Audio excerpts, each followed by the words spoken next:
I keep my goals to myself, cause whenever I share it with folks, they get a look upon their face and their memory floats to a time where their goals and the stars ain't... What's good? We're going to get into AEW Dynamite Spring Breakthrough from April the 15th, 2026.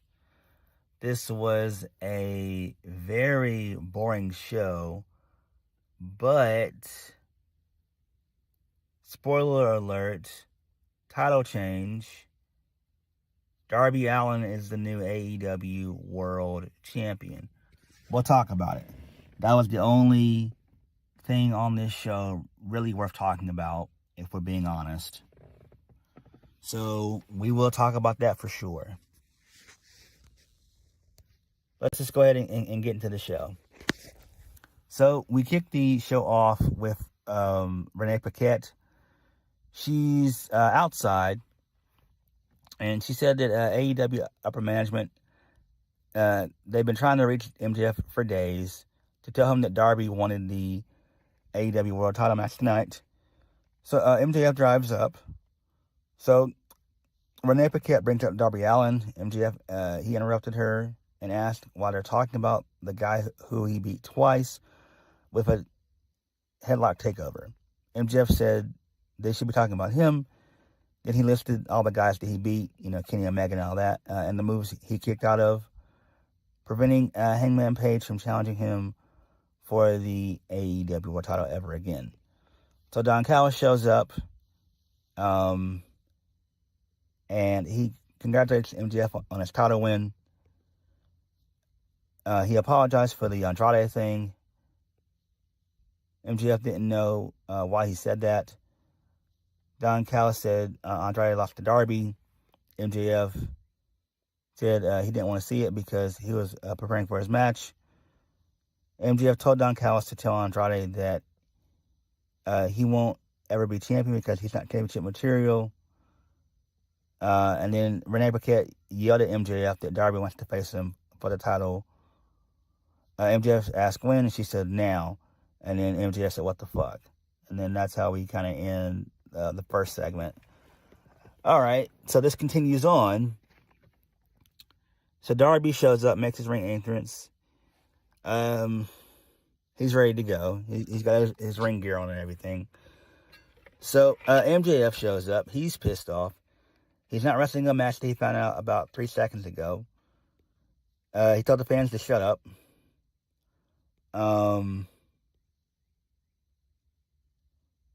So MJF said that he'll get his lawyer on the case and he'll sue that skank Aubrey. He said he'd sue that pervert Justin Roberts. He said he sued Tony Khan and Warner Brothers Discovery and all the fans who decided to live in a dumpster fire like Washington.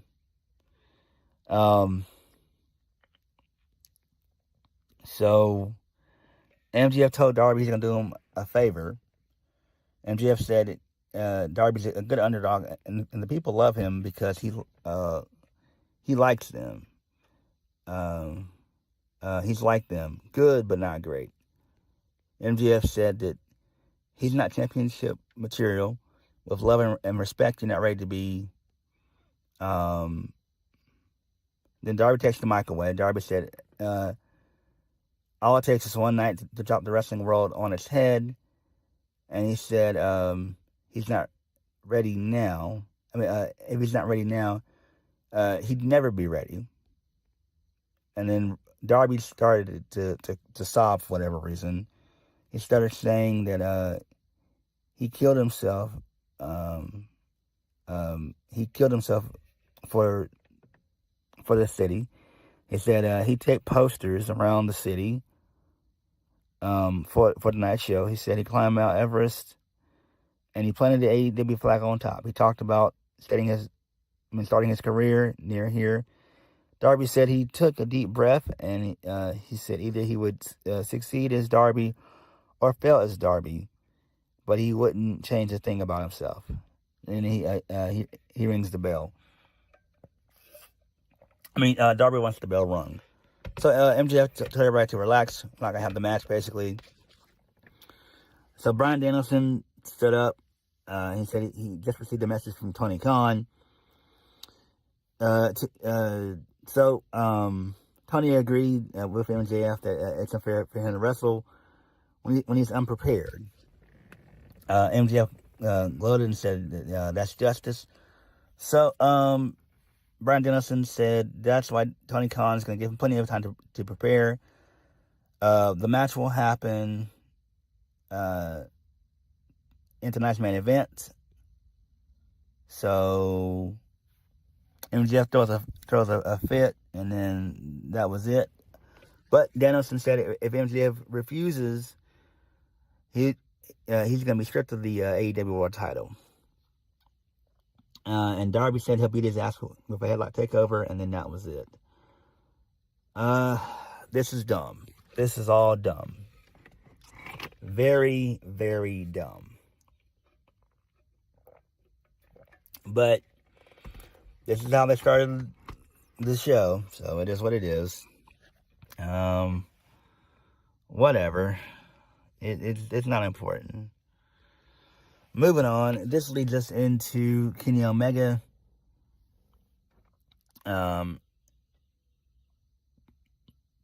This was pre-taped because he was still in his wrestling gear from Dynasty. So Kenny said he had nothing to. He said he had nothing. He walked to the training room and sat next to Ospreay, who was in rough shape mentally and physically. So they both compared notes as to how their night didn't go so well. So Kenny Omega said he felt that he let everyone down. Will Ospreay said that he's there when he lost to Okada in 2017, and he doubted himself, but he bounced back. Kenny said that was 10 years ago, and he doesn't feel like he has any time left, whereas Will Ospreay does. Kenny told Will Ospreay that he has a heart of a wrestler. Kenny said that AEW and pro wrestling is on his shoulders from here on. Will Ospreay says he's still got it. And he said that his dream and ambition is still being the AEW World Champion. Ospreay said he's not giving up on that, but Kenny Omega shouldn't either. So for whatever reason, Ospreay kissed Kenny Omega on the head, which is kind of weird. And Kenny Omega took a deep breath and said maybe he can't give up. Maybe there's still a chance. And then he said no more cameras. I'm just like, what the hell? Like, this is all so dumb. This is also very, very dumb. Just weird. So I don't care about this stuff. I really don't give a shit about this. Like, look, Omega should not be wrestling, right? Diverticulitis is nothing to play around with. Omega should really be wrestling about 3 to 4 times a year max, and that's it. And that's me being generous. If I was Omega, I would be hanging up my boots, if we're being honest. Like, diverticulitis is nothing to fuck with. It really is nothing to fuck with. It's really serious business. Moving on. This leads us into the first match of the night. Tommaso Ciampa defeated Desmond Xavier, a.k.a. Wes Lee.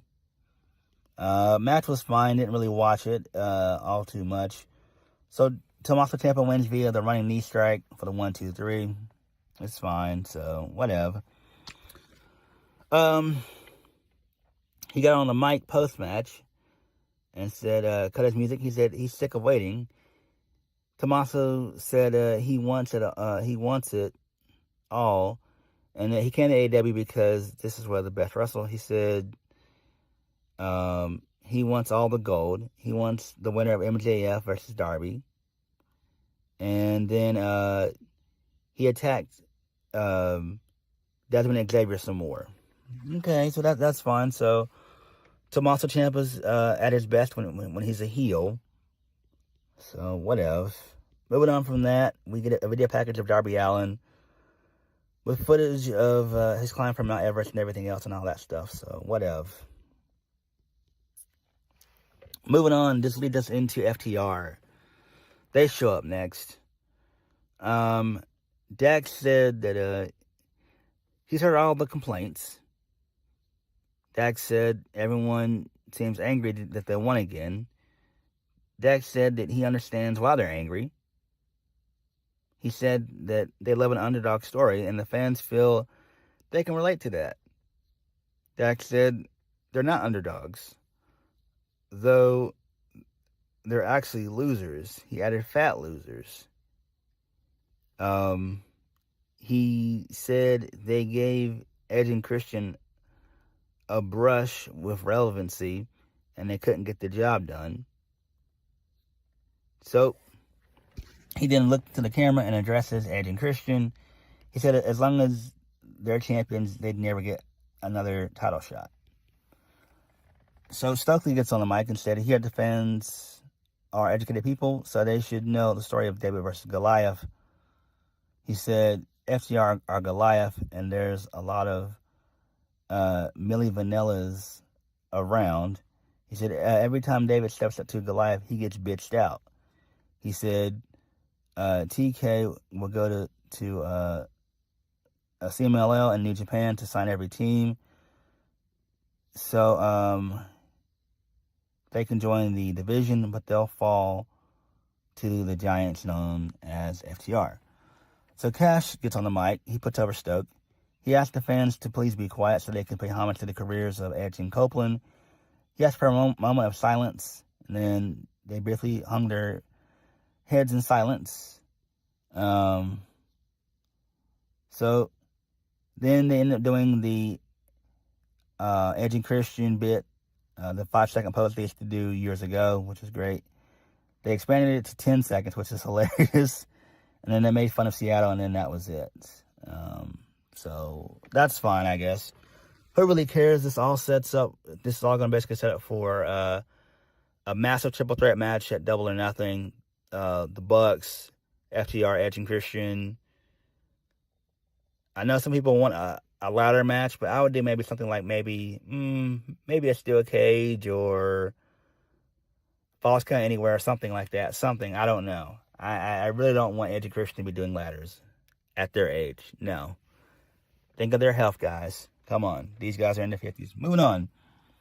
This leads us into Kevin Knight defeating Claudio Castagnoli to retain the TNT Championship. Match was pretty okay. He wins via the UFO splash, which is great.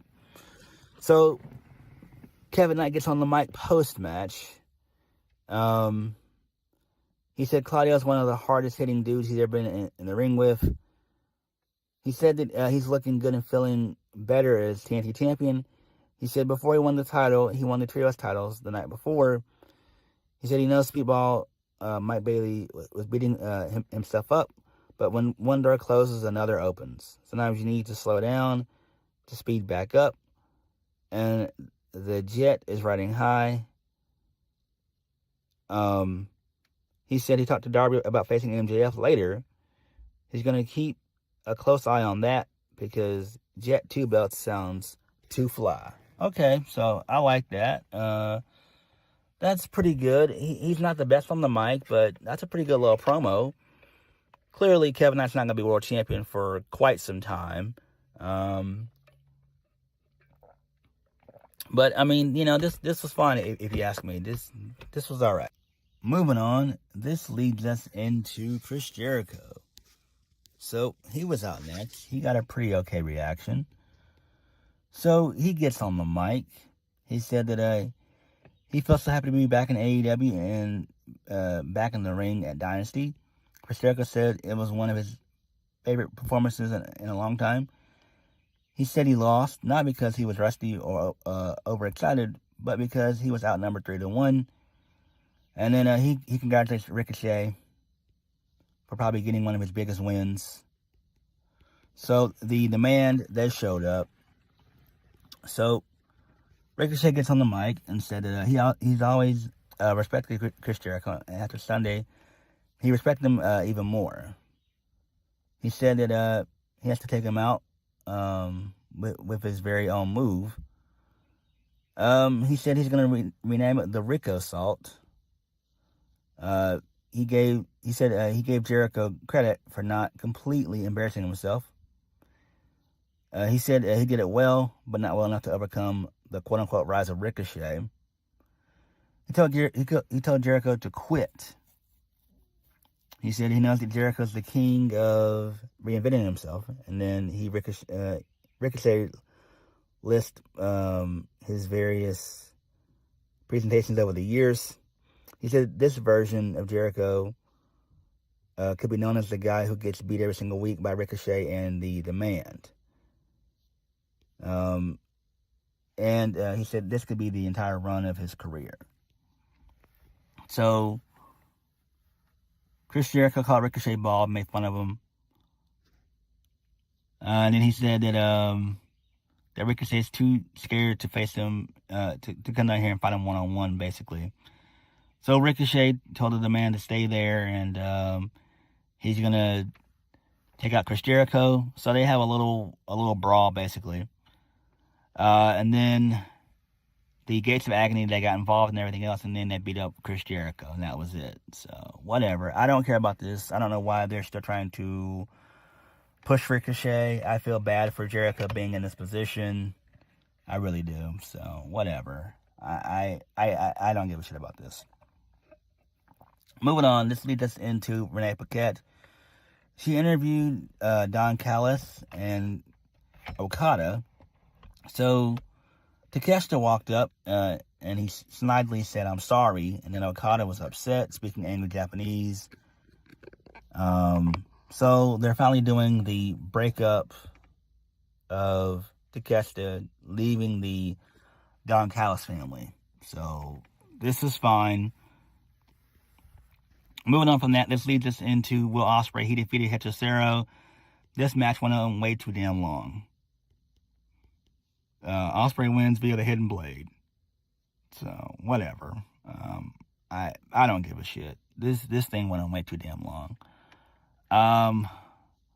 Post-match, Ospreay was still trying to sell his neck injury and all that stuff.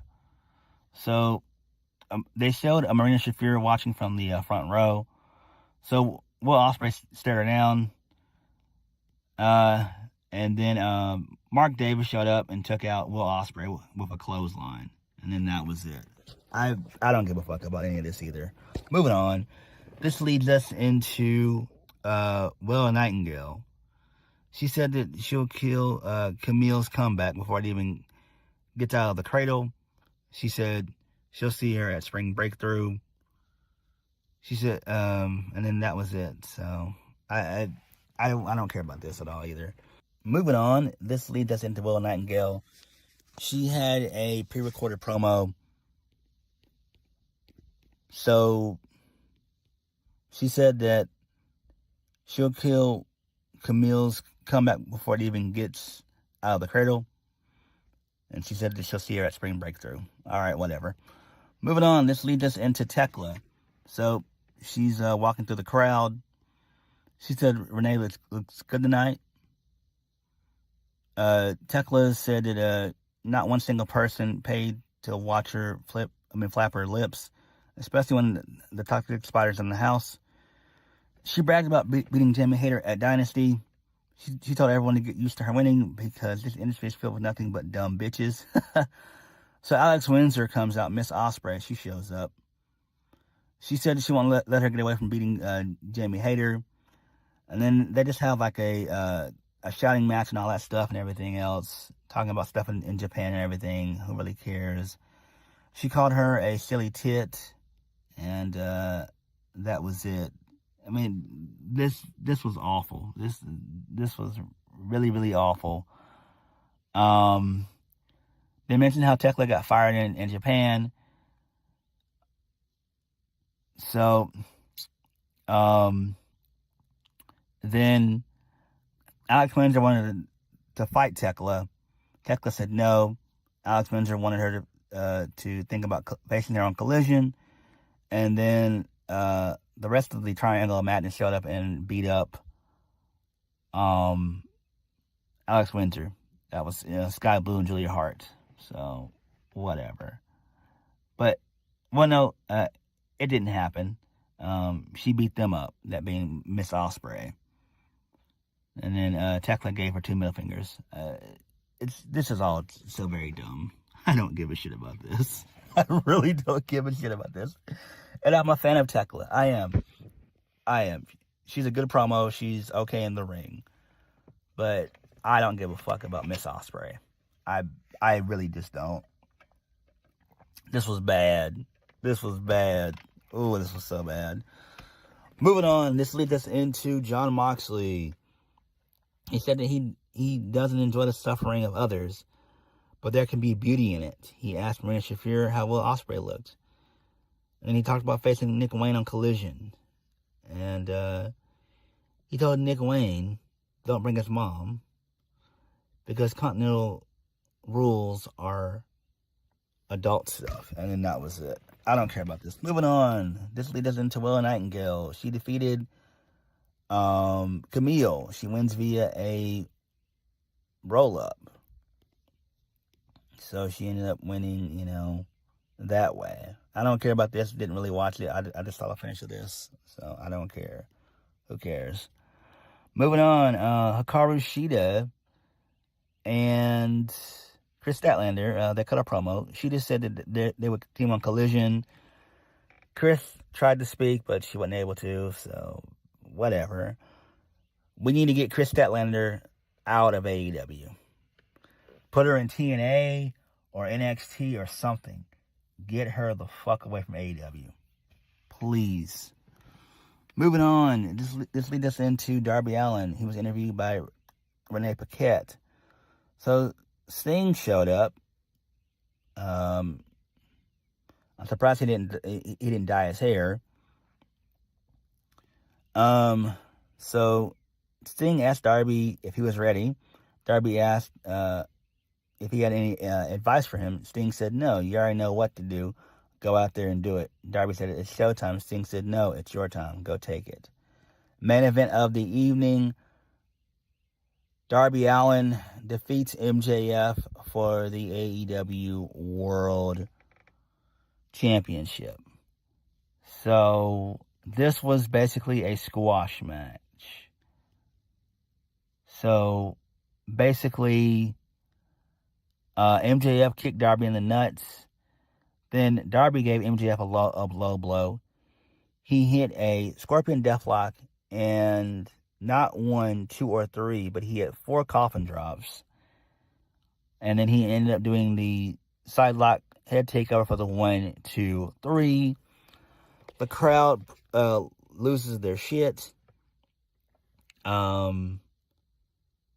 So everybody comes out from like the Young Bucks, Kevin Knight, Brody King was there. Several people were there. And then, the confetti dropped and everything else and all that. And Sting came out, him and Darby, they embraced, and then that was it. This was dumb. This was absolutely dumb. Why would you have MJF lose? This makes MJF look like a fool, and the same goes for Darby Allin and Tony Khan. All 3 are to blame. So you're basically just telling me that you can do whatever you wanted. You can do whatever you want in AEW. Darby was supposed to be the main guy to dethrone Moxley when he was champion last year. Darby opted out of that. He chose to climb Mount Everest instead. And then apparently he's being rewarded being world champion for basically just a month, only to lose it back to MJF at Double or Nothing. MJF looks like a fool because he's going to win at Double or Nothing, and then he'll end up losing to Will Ospreay in Wembley in late August. So basically, MJF and Darby look like transitional champions, which is dumb. It's stupid. Why in the fuck would you have MJF lose? The main reason why Tony Khan did this was because he wanted to be talked about during WrestleMania week.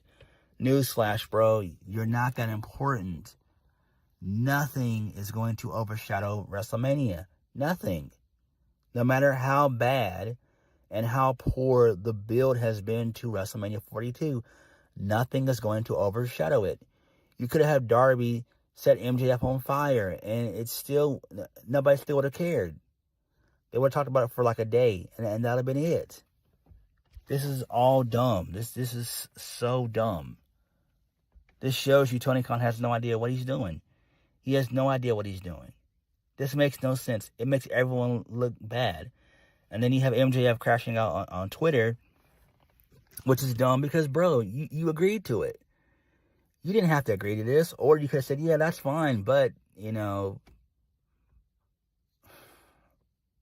I don't know. If I was booking this, I would have had MJF win. I would have had MJF just do like a low blow, or, you know, run away from Darby or whatever, or, you know, get DQ'd. There was a multitude of ways that MJF could have won. Somebody could have came out and interfered and beat up Darby. Like, you know, he could have had the Don Callis to show up and beat up Darby or whatever, and the ref throw the match out. There's multiple ways MJF could have retained the title. Multiple ways. But Darby winning, to me, was a bad decision. It's a bad decision. Again, Darby chose to be selfish and go climb Mount Everest. And this is not good. This is not good. Again, Tony Khan has no idea what he's doing, but it's his company. So it is what it is. Whatever. I mean, who gives a damn? But this was bad. This was bad. But Spring Breakthrough was kind of a lackluster show. Again, Darby winning, not a good decision. So, whatever. But what did you guys think? Let me know. Like, comment, subscribe. Peace.